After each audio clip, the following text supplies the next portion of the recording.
Oi, gente! Eu vou começar a gravar e postar algumas videoaulas nesse canal para ajudar você que às vezes não entendeu tão bem ou ficou meio perdido na sala de aula com o professor explicando e precisa entender a matéria porque às vezes é importante cair no vestibular. O meu foco aqui principal nesse canal é ajudar e explicar as matérias das provas aqui do Colégio Interação.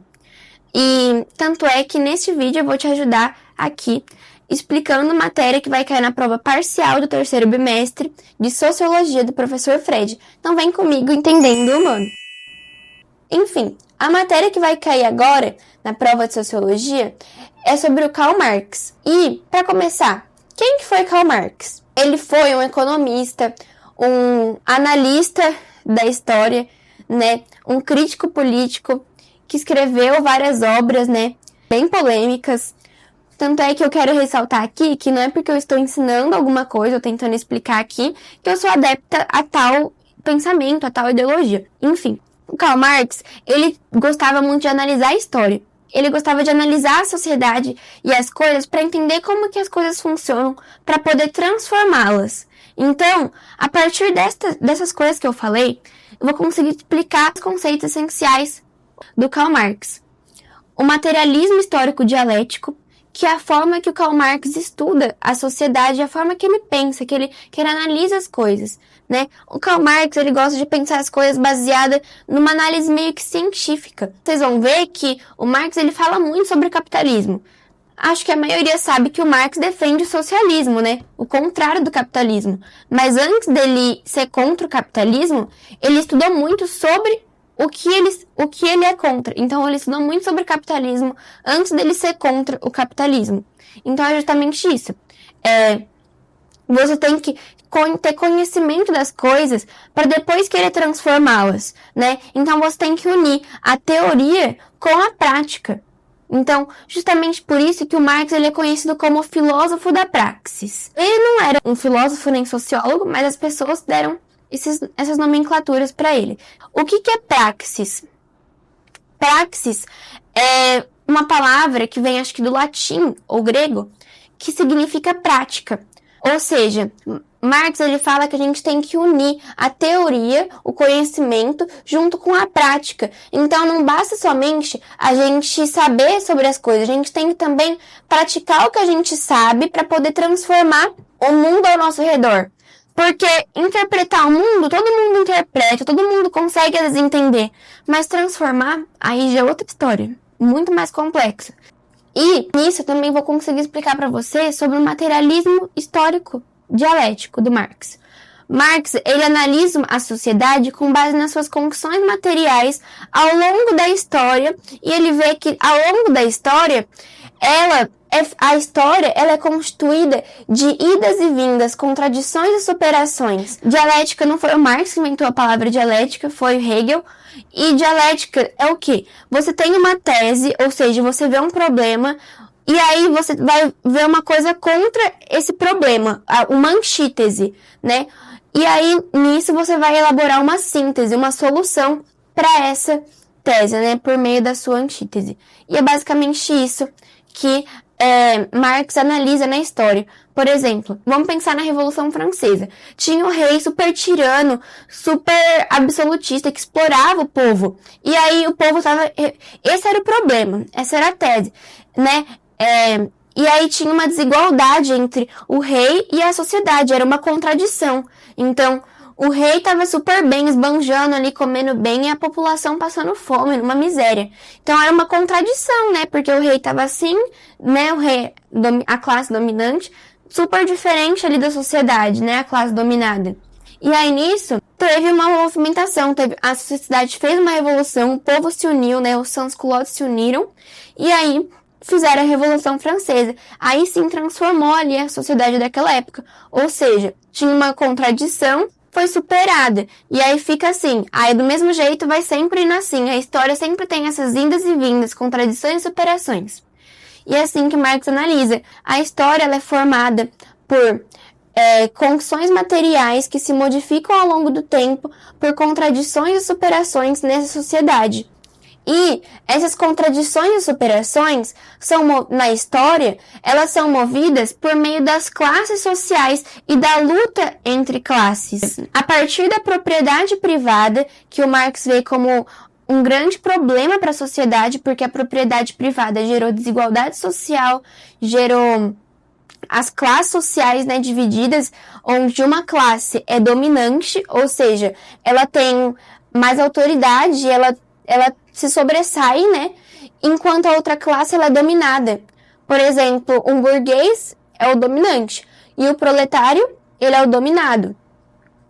E, por exemplo, um escravo é dominado. O dominante é o senhor de escravos. Aí agora pensando no feudalismo, o senhor feudal é o dominante, né, a classe dominante.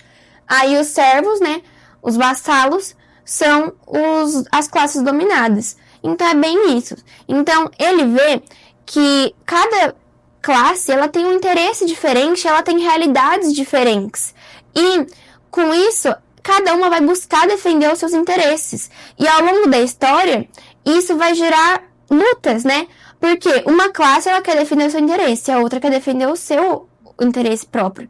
E aí nisso, as classes vão lutando entre si. Então a classe dominada vai lutando com a classe dominante ao longo da história, para cada uma buscar instaurar, né, colocar o seu interesse ali sobre o principal ali na sociedade, né, para cada uma colocar o seu interesse na sociedade ali.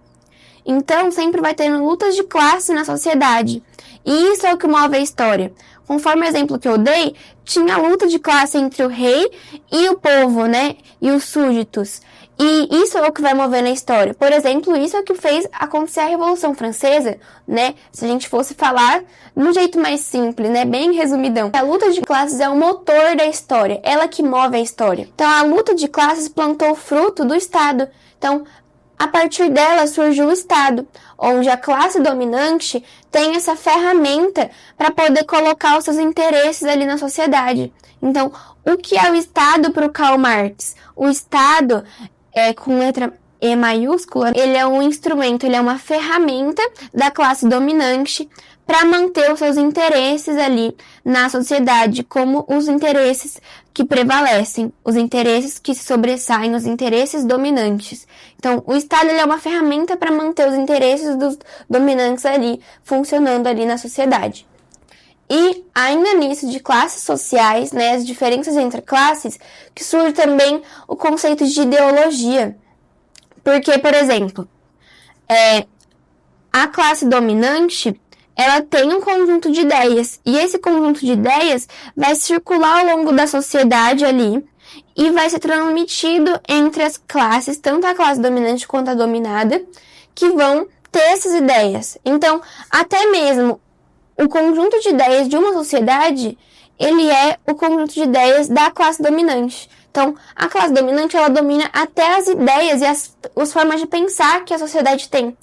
Tanto é que não dá para confundir na hora de a gente escrever ali o que significa ideologia segundo Karl Marx. Ideologia para o Karl Marx é o conjunto de ideias da classe dominante circulada na sociedade. Não é o conjunto de ideias da classe dominada. Não é o conjunto de ideia do povão. É o conjunto de ideia de quem manda. Entendeu? De quem tem poder ali na sociedade. Se a gente for pensar, circula na sociedade, né? Então até a classe dominada tem a ideologia, o conjunto de ideias da classe dominante. Só que a classe dominada não vive a mesma realidade que a classe dominante vive, para ter o mesmo conjunto de ideias que a classe dominante. Então, gera uma certa inversão da realidade, uma falsa consciência de realidade, porque a classe dominada acaba esquecendo, na hora dela ter esse conjunto de ideias na sua mente, que ela tem outra realidade para ela ter aquele pensamento de classe dominante. Um exemplo para explicar muito bem isso, essa falsa consciência que as ideologias geram sobre a nossa realidade, é o quê? Um Uber, um motorista de aplicativo, ele pensa, nossa, eu sou empresário, eu sou autônomo, não trabalho para ninguém. Mas ele, na verdade, ele está sendo dominado pelo conjunto de ideias que a classe dominante colocou na cabeça dele de que, não, eu sou empresário, mesmo que eu trabalhe de Uber, eu sou empresário, eu não trabalho para ninguém. Sendo que, na verdade, tem gente ganhando em cima dele sim. os donos do aplicativo do Uber estão ganhando em cima do motorista, e muito. Então, justamente essa falsa consciência de realidade, porque o motorista de Uber pensa que ele é um empresário, às vezes, não necessariamente um empresário, mas ele pensa que ele é um empreendedor, enquanto os reais empreendedores são os donos do aplicativo. Ou seja, gera uma falsa consciência de realidade, onde, vamos falar numa linguagem mais bruta, o pobre pensa que é rico, sendo que ele está sendo enganado pelo rico para ele continuar sendo o pobre que ele é, entendeu? Uma linguagem mais bruta seria dizer isso, tipo, eu acabo seguindo a mesma linha de pensamento que uma pessoa rica, sendo que eu não sou rica. E aí eu acabo favorecendo os ricos, porque eu tenho a mesma linha de pensamentos dele, que favorece eles. Basicamente, essa linha de raciocínio, assim, né? A questão da inversão de realidade. Essa falsa consciência de realidade foi escrita no livro A Ideologia Alemã. Seguindo essa mesma linha de raciocínio, onde a classe dominada não tem uma noção, né, uma consciência verdadeira da sua realidade e da sua exploração, que também surge o termo alienação, ou, conforme Marx fala, estranhamento. É quando o trabalhador, no caso o proletariado, numa indústria, por exemplo, ele é contratado para fazer uma pequena parte do processo e ele não tem noção para que serve o que ele está fazendo. Ele só faz aquilo. A alienação do trabalho é uma consequência da divisão da produção, é uma consequência da divisão do trabalho. Uma indústria, por exemplo, é tudo bem dividido em partes pequenas. O trabalhador, ele faz uma parte muito pequena e ele não tem noção realmente como que ele consegue fazer o que ele faz, qual que é a função dele de verdade. Ou seja, o trabalhador é distanciado do seu trabalho, ele é distanciado ao seu produto, porque ele faz uma pequena parte do trabalho, resultado dessa divisão, né, do processo de produção. Ele é distanciado do seu trabalho, ele é afastado, ele tem um estranhamento em relação ao seu trabalho, né? Ele falta ter conhecimento, né?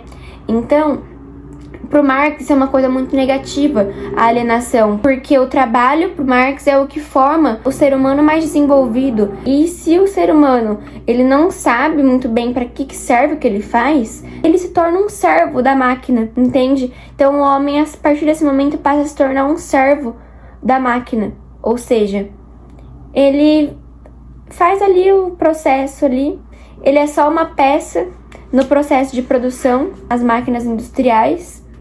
E ele poderia ser facilmente substituído, já que ele faz uma parte e ele não tem verdadeiro conhecimento de como que faz o produto. Então, é um trabalho até que simples, então, às vezes poderia ser substituído, ganha bem menos, né? Aí, nisso, relacionado aos processos de produção, surge também o conceito de mais-valia, onde o trabalhador, ele produz e quem ganha o lucro é o dono do meio de produção, o burguês, né? O capitalista, dono do capital, dono do dinheiro, dono da indústria, o dono do meio de produção é quem recebe o dinheiro, e o proletariado que produz os produtos ganha uma parte bem pequena.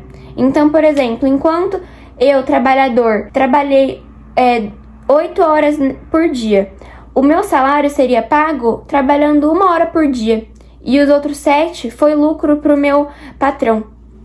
É basicamente isso. E aí existe 2 tipos de mais-valia. A mais-valia relativa é quando o dono do meio de produção, né, o burguês, ele quer aumentar os seus lucros através do aumento da carga horária dos seus funcionários, dos seus trabalhadores. Então ele paga hora extra para os seus trabalhadores e mesmo assim ele vai lucrar mais, porque vai estar produzindo mais ali.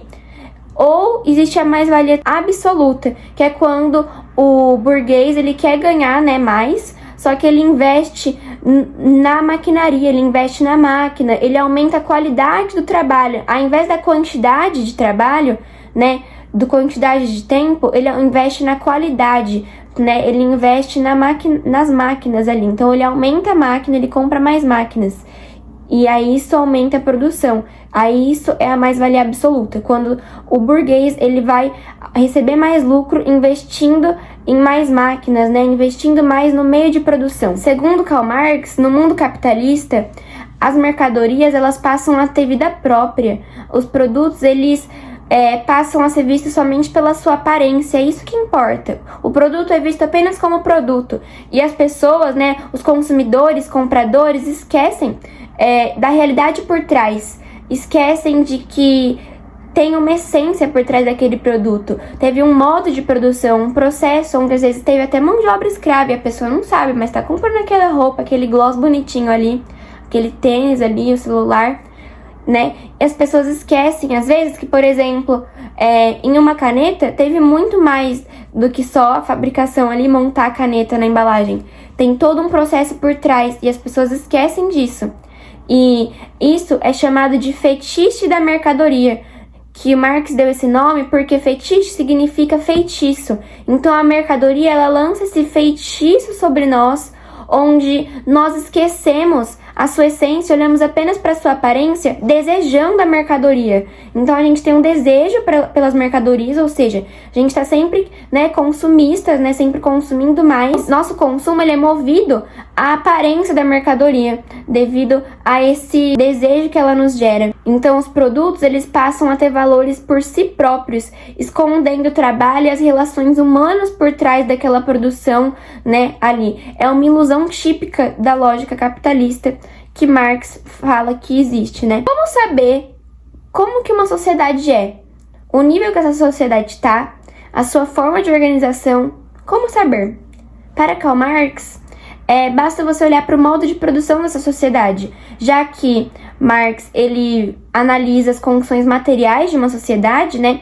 Já que ele tem uma forma de pensar movida pelo materialismo dialético, ou seja, ele analisa as condições materiais de uma sociedade para saber como que ela é. Então, para Marx, para você saber como uma sociedade basta você olhar para o modo em que ela produz as suas mercadorias, os seus produtos. Ou seja, o modo de produção, ele revela tanto a técnica, né, a tecnologia que essa sociedade tem envolvida ali nos processos de produção, quanto também a forma em que as relações sociais são organizadas para aquela produção. Tanto, às vezes, a gente vai ver se as relações sociais têm uma divisão do trabalho, quem ganha, quem recebe, ou seja, o modo que uma sociedade produz as coisas e a sua organização, pois ele revela tanto tecnologia quanto as relações sociais. E o modo de produção, ele até mesmo revela o valor em que os produtos, né, as mercadorias obtêm. Ou seja, uma garrafa da Stanley, ela é mais cara do que a minha garrafa da Tupperware, por exemplo. Por quê? Porque a garrafa da Stanley, ela teve muito mais trabalho socialmente produzido necessário para que ela fosse produzida. Porque por trás teve muito marketing, teve muita tecnologia para criar a garrafa térmica, né?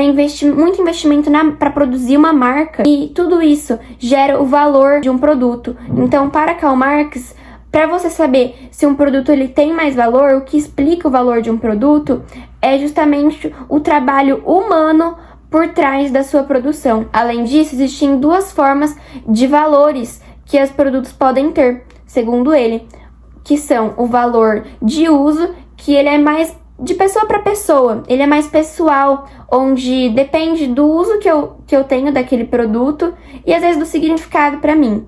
Já o valor de troca é quando você compara esse produto com outro produto, aí você vê qual vale mais, né? É mais genérico, né? É mais padronizado, às vezes, o valor. Ele é mais relacionado ao valor que eu falei, é mais relacionado ao trabalho socialmente investido no produto. E o valor de troca, ele dá para você dar uma quantidade, dá para você precificar, né? Colocar um valor, um preço ali, uma quantidade naquele valor, o valor de troca. Já o valor de uso, ele não tem um valor específico, porque ele varia de pessoa para pessoa. Uma mesma caneta, para mim, pode ser muito útil, muito importante, mas para outra pessoa pode ser tipo lixo. Então, esse é o valor de uso. Já o valor de troca é quando você vai olhar, né, nas relações entre as pessoas ali, o que vale mais, quanto trabalho mais foi investido ali, né? Qual que vale mais na hora que você vai trocar com uma pessoa? Então, isso seria o valor de troca. Assim, o Marx, apesar de ele falar que o capitalismo ele gerou muitas riquezas para a sociedade, ele vê também o capitalismo com grandes problemas, né? O principal deles é a propriedade privada, que gera desigualdades sociais. E ele vê também no capitalismo, na produção, né, industrial e tudo mais, que pode ocorrer crises de superprodução, o proletariado ser super explorado e a concentração de riqueza. Ou seja, ele via o capitalismo como um sistema insustentável, que uma hora ele ia ter problema. Então, Marx ele fala que já que é tão injusto o sistema capitalista, o proletário, só com uma revolução que ele ia conseguir mudar essa realidade. Não conseguiria ser lentamente ou pouquinhos, não. Teria que ter uma revolução do proletariado, onde os proletariados iriam tomar o poder e instalar uma ditadura do proletariado, onde os proletariados iriam tomar tantos os meios e modos de produção, eles iam tomar tanto a economia, tanto todas as posses burguesas, e eles iriam tomar também até mesmo o Estado. Então a classe dominante agora iria ser os proletariados. Não ia ser mais o burguês como classe dominante, mas sim os proletariados.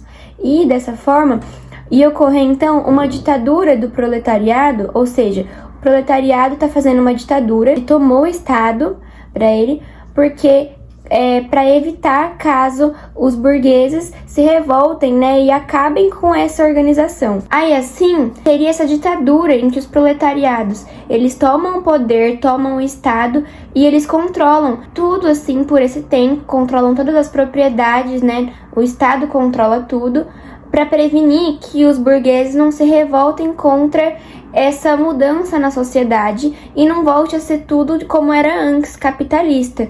Então, com o tempo, ia caminhando para o comunismo, ou seja, ia reprimindo os burgueses, não ia existindo mais gente burguesa. Ia só tendo gente que já nasceu assim nesse meio socialista, com essa forma de pensar. E aí, com o tempo, a sociedade, ela não ia mais precisar de ter um Estado, porque não ia mais existir classe. E como o Estado ele é fruto da luta de classes, né? Então, o Estado ia acabar, já que as classes sociais iriam acabar. E assim, a propriedade privada também iria acabar.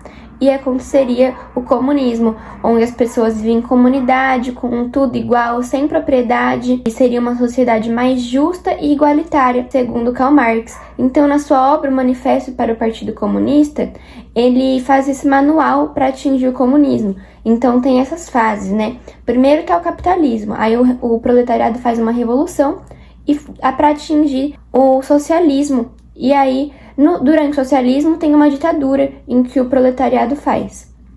E aí depois, com o tempo, as classes sociais vão acabando e o Estado acaba, atingindo o comunismo. Bom, gente, eu espero que esse vídeo tenha te ajudado a entender um pouquinho melhor sobre essa matéria que vai cair na prova.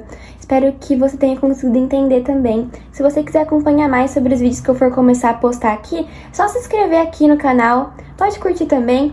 E é isso. Tchau!